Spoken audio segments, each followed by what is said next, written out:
da shubuhohinsu. sun gama faɗa mai shubuhohinsu. A iya fahimtar su suna ganin waɗannan manya-manyan dalilai ne da suke da shi da ba za a iya ba su amsa. ba za a iya ba su amsa ba. A dalilin waɗannan dalilan ne suke ganin sayyidina Ali ya riga ya wato ɓaci. Suka kuma halatta yaƙi sa.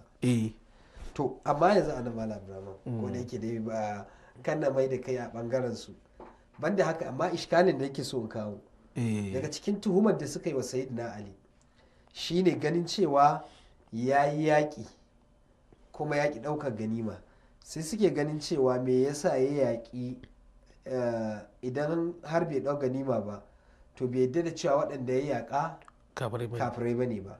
To su yanzu kenan suna yaƙar sayyidina Aliyu akan cewa sun yadda kafirai ne tunda sun yaƙi da shi akan cewa shi za mu zo wajen su a gunsa ai kafiri. Inna lillahi wa inna ilaihi raji'un. za mu zo wajen. Allah ya kyauta. Amu Allah ya kyauta.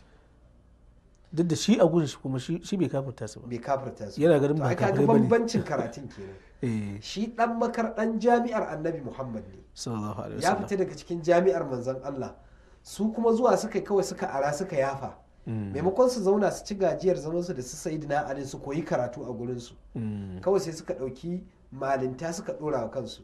Kuma kamar da ka faɗa wannan babban matsala ce da har gobe duk mutumin da bai karatu ba ya sake ya dauki rigar malinta ya saba to tashin hankali kawai za a rika yi da shi sosai kwarai da gaske. Zai kafirta wanda ya ga dama, ya halatta jini wanda ya ga dama, ya saki aurayen da ya ga dama, ya halatta wa kanshi abin da ya ga dama, ƙarshe ma ta ɗauro ya kira wa kanshi bauta sosai.